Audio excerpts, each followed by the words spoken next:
네, 이 기도문의 내용으로 한번 비추어 보는 거죠. 그렇죠?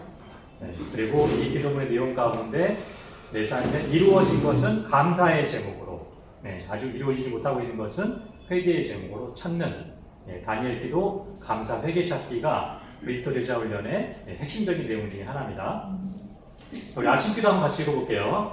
자, 1번 시작. 오늘도 이 일과를 하시는 하나님께 감사드립니다. 하나님의 주권에 충지가 되어 중요한 일을 하시는 모든 일을 주게 하도록 하옵소서. 2번 이 일과의 주인은 하나님이시다. 사람이 너를 구하지 않으시고 하나님의 의지하는 손을 의지함으로 일과에서 온전한 자가 되게 하소서. 자, 3번 이 언어는 하나님께서 받으신 하나님의 일이다. 언어에 집중하게 하시고 육신에 사로잡혀 그를 대행하지 않게 하소서. 4번 풍성한 성과를 주셔서 일들의 영광과 풍성한 위한 관련된 역사를 되게 하시고 모든 일과 직원들의 업무에 하나님의 능력을 더하소서. 5번 축복의 근거가 되게 하소서. 오늘 내게 만나는 모든 직원들, 고객들과 대표자가 저에게 이익을 얻게 하소서. 예수님의 이름으로 기도합니다. 네. 이 다니엘 기도를 언제 한다고 말씀을 드렸죠? 출근해서 첫 시간에, 그렇죠? 출근 후 첫 시간에 하는 것이다. 자, 다니엘 기도 우리 훈련 기도문 가운데 감사한 내용 찾기 그리고 회개하고 결심할 내용 찾기를 우리가 지난 6주간 그렇죠? 첫 주는 빼고 6번 거쳐서 했잖아요. 반복해서 다음 주 우리 7주간 7번 반복하는데요. 우리 수료 끝나고 나서도 계속적으로 여러분 반복을 해주시면 좋을 것 같아요. 그리고 새로운 피조물 훈련도 역시 일터 제자 훈련의 핵심적인 내용입니다. 새로운 피조물 고백은 언제 하는 거죠? 아침의 첫 시간. 그렇죠?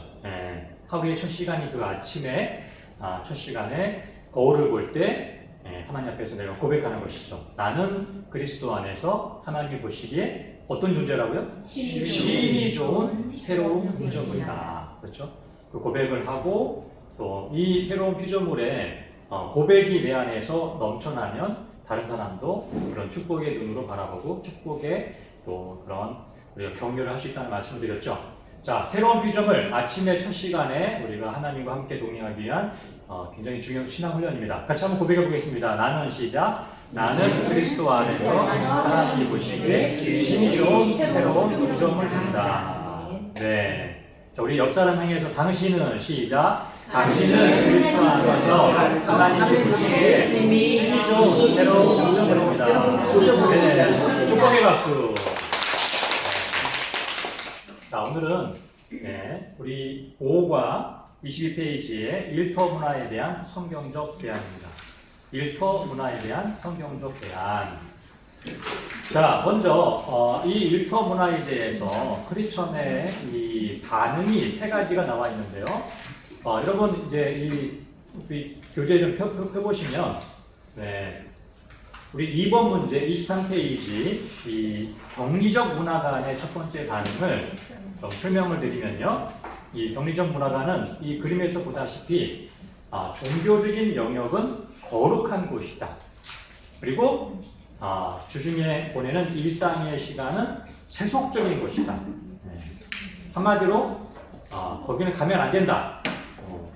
이러한 생각을 가지고 있으면서 이 화살표에 보듯이 할 수 있으면 우리가 거룩한 삶을 위해서는 종교적인 영역으로 자주 가야 된다. 그래서 주일날만 교회 가는 게 아니라 수요일도 교회 가고 금요일도 교회 가고 교회 가는 것 자체를 문제 삼는 게 아니라 교회만 거룩하다고 여기는 것이 문제라고 하는 것이죠. 그러면 우리가 직장인이고 또 주부고 학생이라면 주중에 대부분의 시간을 일상에 살아가잖아요. 그 일상의 시간을 세속적으로 보는 이런 경적인 이 문화가 경적인 반응이 성경적이지 않다고 하는 것을 말씀을 드립니다. 왜 그러냐면 경리적 문화를 갖게 되면 세상에 적응을 할 수 없기 때문이죠. 이 경리적 문화의 특징은 세상에 적응할 수가 없다. 왜냐하면 그것은 세속적인 것이니까 거기에 갈 필요가 없다고 느끼기 때문이죠. 또한 이 경리적인 문화관의 문제는 예수님께서 우리에게 너희는 어디에 소금이고 어디에 빛이라고 말씀해 주셨죠? 세상. 세상에, 교회가 아니죠. 세상에 소금이고 빛이라고 말씀해 주셨죠. 세상의 소금과 빛의 삶이 구별된 삶인 거예요. 이 경리적 문화가는 세상에 가지 아니려 하기 때문에 구별된 삶도 없다고 하는 게 문제라고 하는 것이죠. 경리적인 문화가는 적응도 없고 구별됨도 없는 그런 건강하지 못한 신앙생활을 하는 것입니다. 자, 이런 경리적인 문화를 가진 크리스천에게 별명을 붙여봤는데 어떤 별명이냐면 세상을 감당할 수 없는 크리스천이라고 하는 거예요. 그리고 히브리서 11장이 믿음의 사람들에 대한 내용의 장인데요. 거기서는 믿음의 사람들을 뭐라고 표현해주고 있냐면 세상이 감당할 수 없는 사람이 나와 있어요. 근데 그 세상이 감당할 수 없는 믿음의 사람과는 거리가 먼 것이죠. 세상이 아니라 내가 이 경리적 문화를 가진 내가 세상을 감당할 수 없기 때문에 이런 특징이 있다는 것이 바로 경리적 문화관의 내용입니다. 그 다음에 3번 문제에서 정반대로 이 동화적 문화관을 보는 거예요. 동화적 문화관은 이 그림에서 보다시피 기준이 없어요. 종교적 영역이나 일상적 영역에서 기준이 없이 그냥 인본주의라고 하는 것은 이 신본주의, 하나님 중심주의의 반대인데요. 그냥 나에게 이로우면 그게 좋은 것이라고 선택하는 것이죠. 종교적 영역에서도 일상적 영역에서도 전혀 하나님의 뜻의 기준대로 살아가지 않는 나에게 좋으면 거기에 적응을 한다고 하는 것이죠. 그래서 이 동화적 문화관의 특징은 적응은 잘해요. 적응. 여러분들은 일터에서 어떤 회식 자리나 아니면 또 고사, 돼지머리 고사를 지낼 때 당연히 회식 자리에 잘 참여하고 또 고사 지낼 때 절도 잘합니다. 왜냐하면 기준이 없기 때문이죠. 나한테 이로우면 좋다라고 생각하기 때문에 하나님의 기준을 잃어버린 그런 모습이 동화적 문화관의 모습이라고 하는 것이죠. 이 동화적 문화관은 적응을 잘할지 모르겠지만 세상의 빛과 소금이 되라고 하신 주님의 구별된 삶은 역시 지키지 못하고 있는 그런 신앙의 왜곡된 모습을 보여준다고 하는 것이죠. 역시 이 동화적 문화관의 별명을 한번 지어보면 세상을 감당만 하는 크리스천 이렇게 히브리서 11장의 믿음의 사람과는 동떨어진 그런 모습이라고 우리가 볼 수가 있습니다. 그럼 우리가 성경적인 이 세상의 문화에 대한 반응은 무엇이냐? 바로 그게 4번 문제에 나와 있는 개혁적인 문화관이에요. 개혁적 문화관. 이 개혁적인 문화관 우리가 이 좀 내용이 어려울 수 있는데요. 용어도 좀 어렵죠. 성경 말씀을 통해서 이 개혁적 문화관의 신앙이 무엇인지를 우리가 좀 살펴볼 수 있는데요. 성경 말씀 마태복음 8장 2절부터 3절이에요. 여러분 거기 4번 문제에 마태복음 6장 9절 10절 나와 있죠. 그 밑에다가 성경 구절 하나만 더 추가해 주시면 되는 거예요. 마태복음 8장 2절 3절 말씀. 이 말씀을 통해서 개혁적인 문화관, 개혁적인 신앙을 살펴볼 수 있기 때문이죠. 자, 말씀 한번 같이 한번 읽어보겠습니다. 한 시작. 한 문둥병자가 나와 손을 뻗을 주여 원하시면 저를 깨끗게 하실 수 있나이다. 오늘 예수께서 손을 내밀어 저에게 이르시면 하시되 내가 원하노니 깨끗함을 받으라 하시되 즉시 그의 문둥병이 깨끗하여지니라. 아멘. 여기 제가 파란 글씨로 이게 강조하는 표시를 해놨죠. 예수님이 이 문둥병자를 어떻게 고쳐주셨습니까? 방법이 뭐예요? 손을 대셨죠, 손을. 네. 자, 이게 첫 번째 질문입니다. 예수님이 꼭 손을 대셔야지 고쳐줄 수 있나요? 말씀만으로 고쳐줄 수 없나요? 그렇죠. 예수님 말씀만으로 고쳐줄 수 있죠. 다른 성경에 보니까 예수님은 죽은 지 3일 된 나사로도 살리셨잖아요. 말씀만으로. 나사로 나오노라 해서 살아났지 않습니까? 그렇죠? 그리고 갈릴리 그 거센 풍랑도 예수님 말씀만으로 잔잔케 하셨죠. 하나님의 아들이신 예수님께 전능하시기 때문에 말씀만으로 문둥병도 고칠 수 있습니다. 근데 왜 굳이 손을 대셨을까? 그렇죠? 어떤 이유가 있다고 하는 것이죠. 그리고 두 번째 우리가 살펴볼 것은 문둥병자에게 율법에 의하면 손을 대면 돼야 안 돼요? 네, 안 됩니다. 왜 그러죠? 부정한 병자이기 때문에, 부정한 사람이기 때문에. 부정한 사람과는 어떻게 해야 돼요? 접촉을 하면 안 되는 것이죠. 그런데 예수님이 율법을 깨시고 손을 대셔서 문둥병자를 고쳐주신 것이 무엇을 보여주기 위해서, 무엇을 알려주기 위해서 이렇게 의도적인 행동을 하셨을까요? 이 개혁적인 신앙과 연결된 이 말씀이기 때문에 당시의 사람들의 생각은 고정관념은 뭐라는 거예요? 문둥병자는 부정하기 때문에 만지면 안 된다. 혹시나 만지면 그 문둥병자의 부정함이 나에게 옮겨온다고 생각했죠. 그것이 두려워서 문둥병자를 따로 격리되어서 살게 했고 접촉하지 않았습니다. 근데 예수님은 그것을 깨신 것이죠. 여러분 그 당시 사람들의 이 상황을 한번 여러분 상상해 보시면 사람들이 이렇게 모여있단 말이에요. 무리가 모여있어요. 무리가. 근데 문둥병자가 나왔습니다. 손을 대셔가지고 예수님이 고쳐주고 계신 거예요. 당시 사람들이 뭐라고 생각했을까요? 큰일 났다. 이제 저 예수가 부정하게 될 것이라고 생각했죠. 근데 오히려 어떤 일이 일어났습니까? 깨끗하게 되었죠. 무엇 때문에? 무엇 때문에? 예수님의 어떤 능력 때문이죠? 거룩한 능력 때문에. 예수님의 거룩한 능력이 그 문둥병자에게 임하자 그 문둥병자의 부정함을 깨끗하게 그 병뿐만 아니라 그의 모든 종교적인 또 사회적인 부정함을 다 예수님이 깨끗하게 정결하게 만들어 주신 것, 바로 이것이 개혁적인 신앙이라고 하는 것이죠. 여러분 이 개혁적인 신앙의 특징은 세상의 문화에 적응을 합니다. 그렇죠? 네. 근데 왜 적응하느냐? 동화적 문화관의 적응과는 동기가 다르죠. 동화적 문화관은 내가 잘 되기 위해서, 내가 성공하기 위해서라고 하는 동기가 있었죠. 그러나 이 개혁적 문화관의 적응의 동기는 하나님의 뜻이기 때문에, 비록 그것이 문둥병자처럼 더럽고 또 거기에 위험한 어떤 내 신앙에 어떤 도전을 줄 수 있는 그런 곳이지만, 그런 어떤 공격도 있는 곳이지만 그곳에 내가 적응하러 나간다는 거예요. 왜 나갑니까? 그곳이 하나님의 예수님의 거룩한 능력을 경험할 수 있는 현장이기 때문에 그곳에 나간다는 거예요. 그래서 적응한다고 하는 그런 특징이 있고요. 다 이 개혁적인 문화가는 그래서 세상의 빛과 소금이 되는 이 구별됨의 신앙도 있다고 하는 것이죠. 바로 이 개혁적인 문화관을 가진 크리스천이 별명이 있다면 무엇입니까? 세상이 감당할 수 없는 크리스천의 별명이 어울리는 것이죠. 자, 여러분, 이 내용을 이제 세 가지 격리적인 문화관, 동화적 문화관, 개혁적인 문화관을 정리하면서 그냥 알면 안 되고요. 나는 그동안 나의 일터에 세상의 문화에 대한 나의 반응은, 나의 기준은 무엇이었는가를 한번 생각해 보시면 좋을 것 같아요. 나는 격리적인 그런 반응을 기준을 가지고 있어서 적응도 못하고 구별도 못하는 세상을 감당할 수 없는 그런 사람이었는가?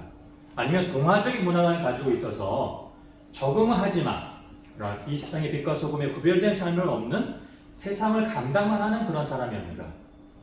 아니면 내가 이 말씀의 훈련을 받아서 세상을 적응하고 또 구별되는 세상에 감당할 수 없는 그런 모습이었는가?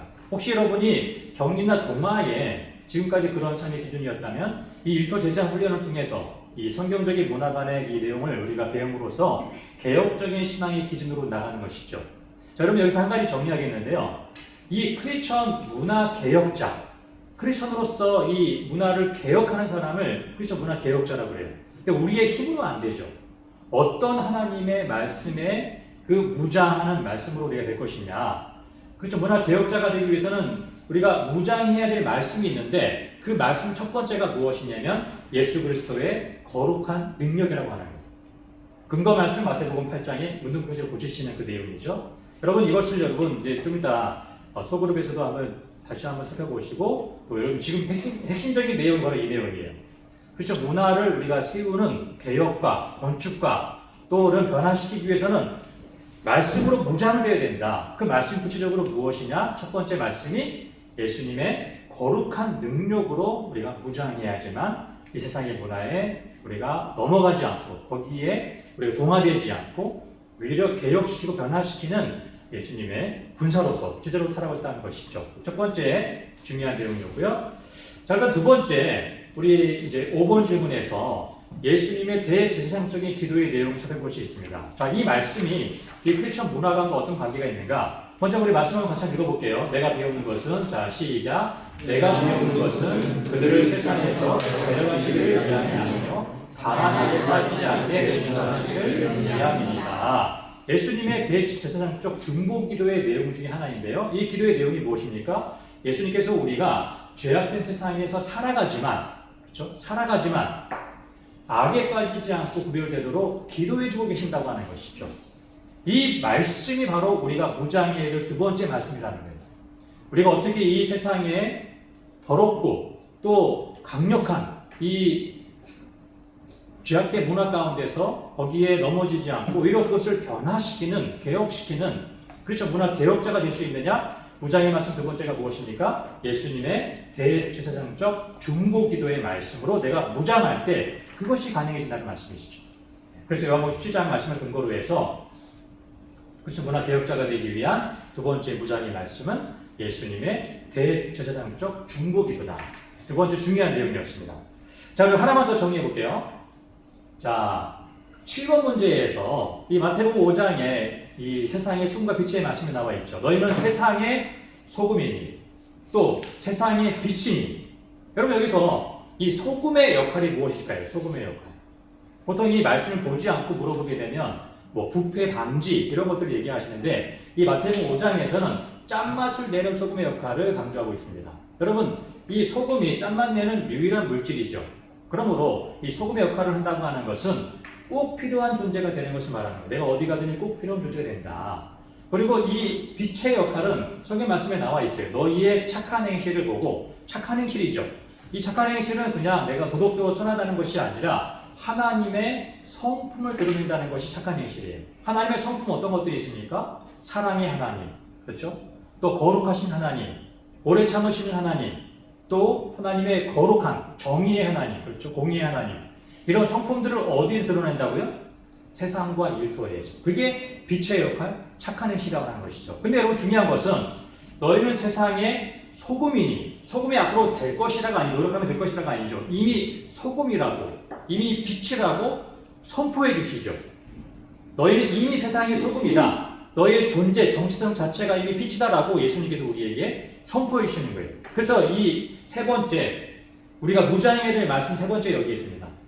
선포된 세상과 소금의 빛, 소금과 빛의 삶, 소금과 빛의 이 정체성이 바로 우리가 무장해야 될, 그렇죠, 문화개혁자로서의 말씀이라고 하는 것이죠. 내가 어떤 존재인가 선포된, 이미 세상의 소금이라고 빛이라고 선포를 받은 그런 정체성과 존재로 살아갈 때에 이 세상에서 문화개혁자의 삶을 살 수 있다고 하는 것입니다.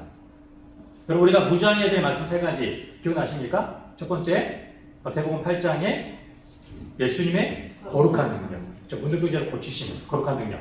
두 번째 무장해야 될 말씀 뭐였죠? 요한복음 17장 말씀에 예수님의 어떤 기도? 대제사장적 중보기도. 그렇죠? 세 번째 우리 무장해야 될 말씀 뭐였죠? 마태복음 5장에 선포된 세상의 소금과 빛의 삶이라고 하는 것이죠. 정체성이라고 하는 것이죠. 이 말씀을 우리가 무장해야 돼요. 그렇죠? 무장하게 되면 그쵸, 문화개혁자의 삶을 살아갈 수 있는 그 말씀의 무기를 얻는다는 것이죠.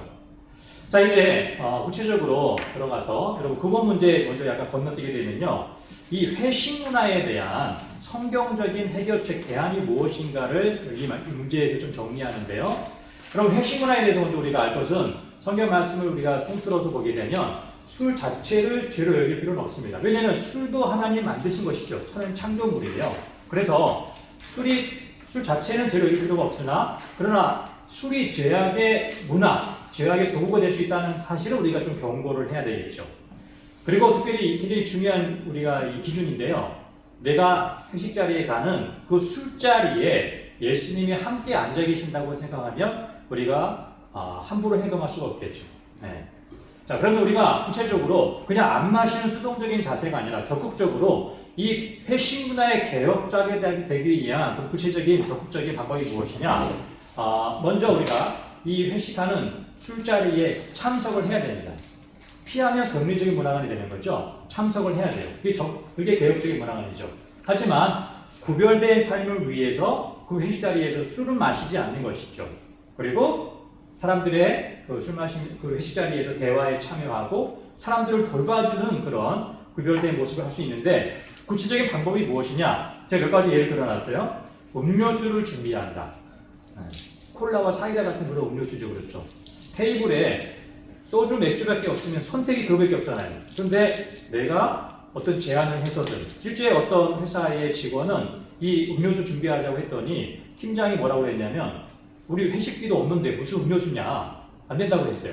그래서 그 직원이 포기했을까요? 아닙니다. 그럼 제 돈으로 하겠습니다라고 자기 돈을 들여서 음료수, 사이다, 콜라를 이 테이블에 깔아놓은 거예요. 직원들이 소주, 맥주밖에 없으면 선택할 수가 없잖아요. 근데 음료수가 있으니까 술을 먹기 싫었던 직원들은 음료수를 선택한 거죠. 그런 대안들을 만들어준 거예요. 또 어떤 분은 대리운전을 자처해서 하겠다고 했어요. 대리운전할 때 술 먹이면 안 되잖아요. 그렇죠? 그래서 술을 일부러 직원들이 안 먹이는 거죠. 대리운전을 해야 되니까. 그런데 여러분 대리운전에 어떤 희생이 뭔지 아십니까? 어떤 희생이 따를 것 같아요? 대리운전 희생. 늦게까지 남아. 그렇죠. 이 직원 다 데려다주면 가장 늦게 들어가잖아요. 새벽 3-4시에 들어가잖아요. 그렇죠. 그런 희생을 감수하면서도 이 회식 자리에 개혁적인 그런 문화감에 사역자가 되기 위한 결심한다는 거죠. 제가 아는 분은 이 대리운전을 아주 자주 하시는 분인데, 이분은 그 이제 직원들을 집에 안전하게 데려다 주잖아요. 그렇죠. 그럼 현관의 문 앞까지 데려다 주면서 그 아내에게 이제 인수인계를 해주는 거죠. 이렇게 천정 눌러가지고. 그러면 항상 매번 회식 때마다 얼마나 이분이 고맙겠어요. 그렇죠? 매번마다 고맙습니다. 그러면서 신뢰관계가 생기면서 나중에 부부 식사 자리에 이렇게 초청을 해서 같이 식사하면서 또 복음도 전하고 이런 훌륭한 사역을 하고 계시더라고요. 그리고 피자 파티도 어떤 분이 제안했어요. 이번에 신입 직원 환영 회식은 피자 파티를 합시다. 여러분 피자랑 여러분 소주랑 어울리나요? 아니죠. 피자에는 뭘 먹어야 돼요? 콜라를 먹어야죠. 콜라. 네. 그렇게 해서 이 피자 파티 환영 회식에는 이제 술을 먹지 않았다는 그런 이제 대안도 있었고요. 우리가 이제 여러분 회식을 왜 하죠? 회식의 목적이 뭐예요? 팀원들 간의 단합이죠. 또 새로운 직원이 왔으면 환영이죠. 또 승진했으면 축하하는 거죠. 그렇죠? 그런 단합과 축하와 환영의 의미를 담아서 우리가 이번에 단합하기 위해서 스포츠 경기 관람하러 가자. 뭐 야구나 축구나 그렇죠? 네. 그리고 또 공연을 보러 가자. 뮤지컬이나 뭐 그런 그렇죠? 연극이나 그리고 또 어떤 회사는요. 실제 이 가족 동반의 날을 1년에 한 번 잡는 거예요. 우리가 이제 연말에 그동안 열심히 일했는데 그런 어떤 실적과 포상금을 가지고 가족까지 초청해서 우리 뭐 이렇게 펜션 같은 거 불려서 아주 맛있게 먹고 또 좋은 거 구경하고 애들이 있는 곳에서 폭탄주 안 먹겠죠. 네. 그리고 가족들이 오니까 안 좋은 술 문화를 없앨 수 있는 거죠. 그것도 좋은 회식을 바꾸는 그런 문화의 개혁자가 된 거예요.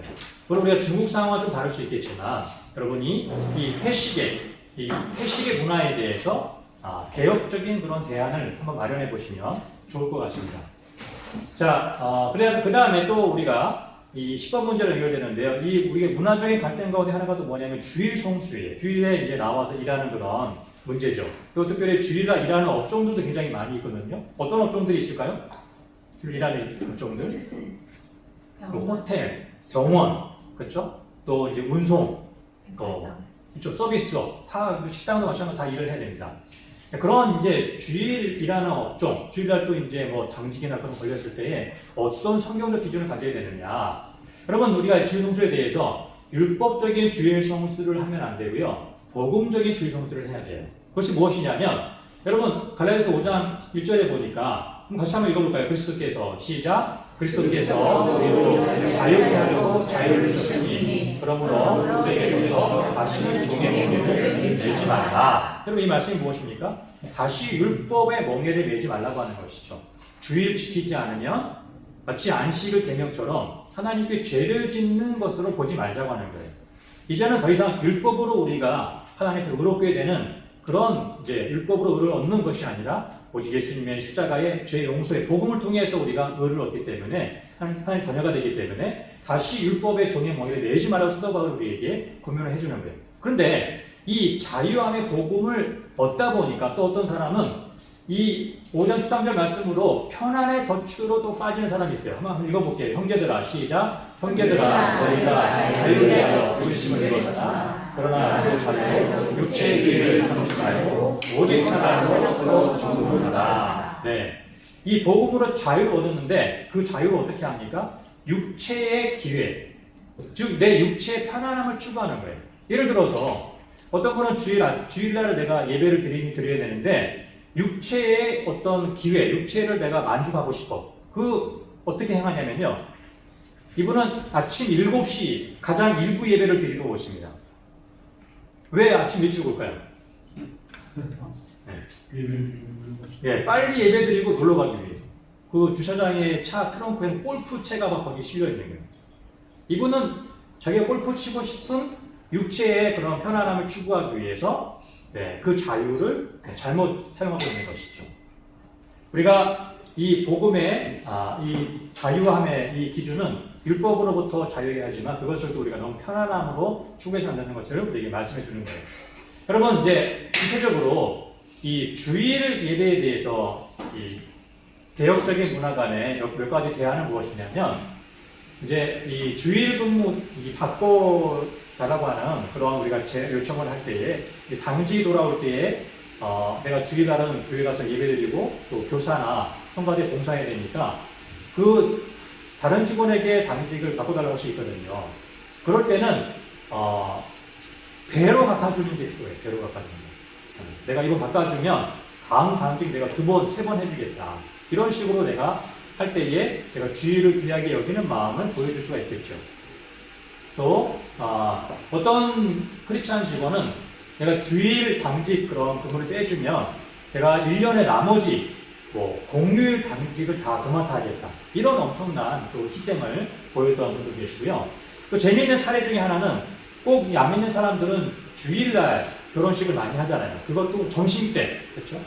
그때 만약에 초청을 받았으면 거절할 수 없는 관계면 꼭 가야 되겠죠. 근데 꼭 가야 되는, 주일을 빼뜨리고 가야 되느냐? 대안이 무엇이냐? 여기 나와 있죠? 미리 축하해 주기. 주일날은 못 가더라도 제가 주일날은 이번 일요일날은 사정이 있어가지고 결혼식을 못 갑니다. 미리 얘기하고 교회 간다고 얘기하면 안 돼요. 그 사람은 이제 신앙이 없기 때문에. 그러나 사정이 있어서 못 간다고 정중하게 미리 얘기하고 대신에 반드시 뭘 챙겨줘야 돼요? 축의금을 챙겨주면 절대 그 사람이 서운해하지 않습니다. 왜 그러죠? 어떤 점이 굉장히 이익일까요? 그 사람이. 그렇죠. 밥값이 안 나가고 축의금은 챙기고. 그러니까 우리가 꼭 주일 결혼식을 꼭 가야 되는 게 아니죠. 미리 축하해 주는 것이 대안이 될 수 있다는 거예요. 그리고 주일에 일하는 업종, 아까 말씀드린 그런 운송업이나 또 병원이나 호텔이나 또 서비스업이나 그런 업종이 일한다고 할 때에 어떤 마음으로 우리가 일을 해야 됩니까? 일터 선교사로 훈련받고 준비하여 나가야 된다. 그래야 크리스천들이 적은 그 일터와 업종을 변화시키는 크리스천 문화 개혁자로서의 삶을 살 수 있다고 하는 것이죠. 자, 여러분 이제 마지막으로 또 하나의 우리 일터인 문화의 갈등이 뭐냐면 이 미식 문화, 고사 문화예요. 여러분 고사를 많이 잘 지내는 업종이 또 어떤 게 있을까요? 건축업, 그렇죠? 네. 무너지지 말라고. 또 어떤 업종이 있을까요? 물고기 많이 잡게 해달라고. 그렇죠? 네, 거기도 있고. 네. 또 여러분 TV 보시면 드라마나 영화 찍을 때 항상 고사 지내잖아요. 그렇죠? 또 운동 그 체육계도 굉장히 많이 고사를 지내요. 야구나 축구나 승리 많이 해달라고. 그럴 때 회장님, 사장님, 이사, 전무님 임원들이 다 모여가지고 다 절한단 말이죠. 근데 이게 내가 대리나 과장이나 사원이 거기서 절 안 할 수 있을까요?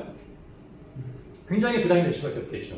네. 그럴 때 우리가 이 회사의 고사 문화를 어떻게 대응할 것이냐, 어떤 것이 크리스천 문화 개혁자의 모습이냐. 첫 번째는 용감하게 뒤에 서서 절하지 말고 기도하는 방법이 있습니다. 나는 이 회사가 잘 되기를 바라는 마음으로 사고 안 나고 실적 잘 나오게 하는 그런 마음으로 참여하겠다. 하지만 나는 기독교 신앙이 있기 때문에 뒤에 서서 기도하겠습니다. 뒤에 제가 사례를까지 보여드릴게요. 또 그 회사에 크리스천 모임, 신우회가 있다면 신우회가 이 고사를 주관하는 보통 총무과가 이 고사를 주관하거든요. 총무과에 공문을 보내는 거예요.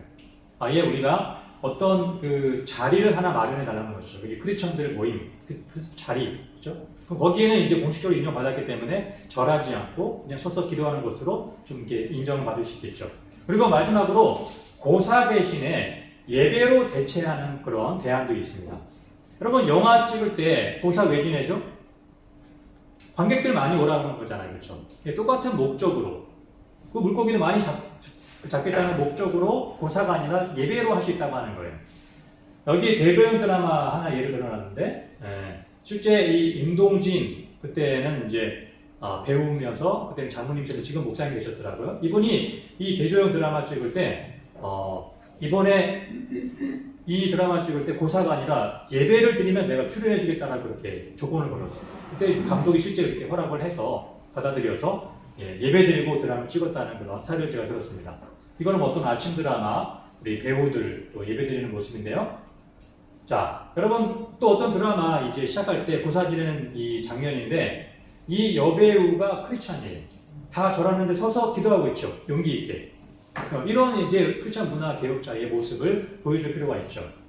이렇게 고사 지내고 1부 순서로 고사 지내고 2부 순서가 또 있어요. 2부 순서는 아는 목사님 불러가지고 예배드리고 공평하게 하죠. 공평하게 이렇게 하는 게 있어요. 자, 마지막으로 제가 보여드리고 싶은 게 여러분 여기 장소가 어디입니까? 보이십니까?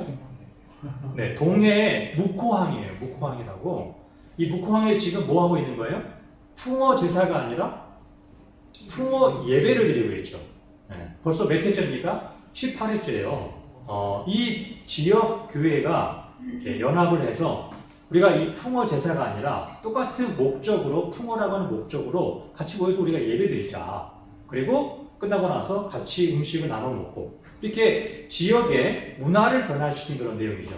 제가 만난 경찰서 분이 계신데 경찰이 계신데 그분이 이런 사진을 보내주셨어요. 지금 경찰서 앞마당에서 뭐 하고 있는 겁니까? 예배드리고 있죠. 목사님 보시고 어떤 예배일까요? 한번 맞춰보세요. 경찰서 마당에서 어떤 예배를 드리고 어떤 목적으로 예배드릴까요? 범인을 잡게 해달라고. 범이 많이 잡게 해달라고. 전문 힌트가 이 사진에 있어요. 그렇죠. 경찰차가 새로 온 거예요. 네. 보통 이 경찰차 새 차가 오면 고사를 지냈대요.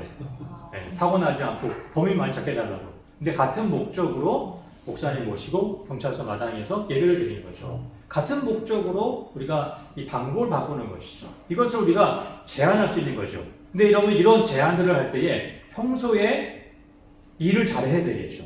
평소에 막 이제 별로 신뢰를 받지 않으면 이런 제안을 할 때 어떤 반응이 올까요?